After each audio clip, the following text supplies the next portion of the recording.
All right, our teddy bear palm here is flowering. We have one inflorescence right here that's in pistillate anthysis, and another upcoming inflorescence right here, which is still developing flowers. So I went and collected a couple of staminate flowers, male flowers, from my neighbor's triangle palm, and I crushed them and mixed them with some distilled water. So this is a pollen grain suspension in distilled water. And I've already pre-sprayed this inflorescence before, about a week ago. So now that it's been 1 week and some of the pollen's been allowed to germinate and impregnate some of the females, we're gonna go ahead and just hit it a week later with a little bit more pollen suspended in distilled water, so we can try and increase our fruit set on this.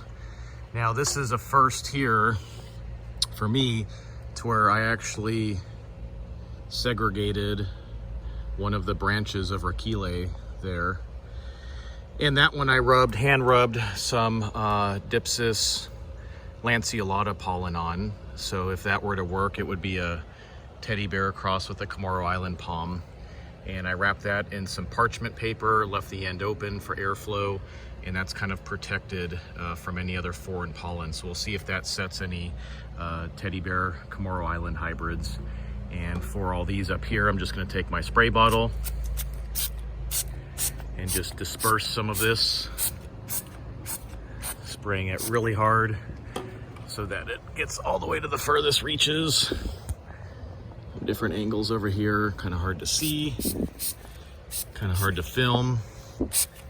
But in the date palm industry, they do the same thing, but they mix date palm pollen with flour and do it with a dry kind of puff.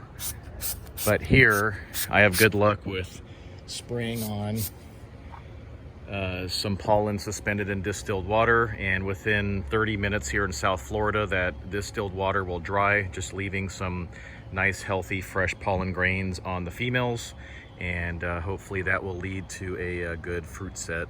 You can see some ants up there that are eating on the pollen, or the nectar coming out of the flowers, just spreading things around as well. So we'll see in about 3.5 months if we get a good seed set. And whether or not the seeds are Parthenocarpic or not is always a challenge.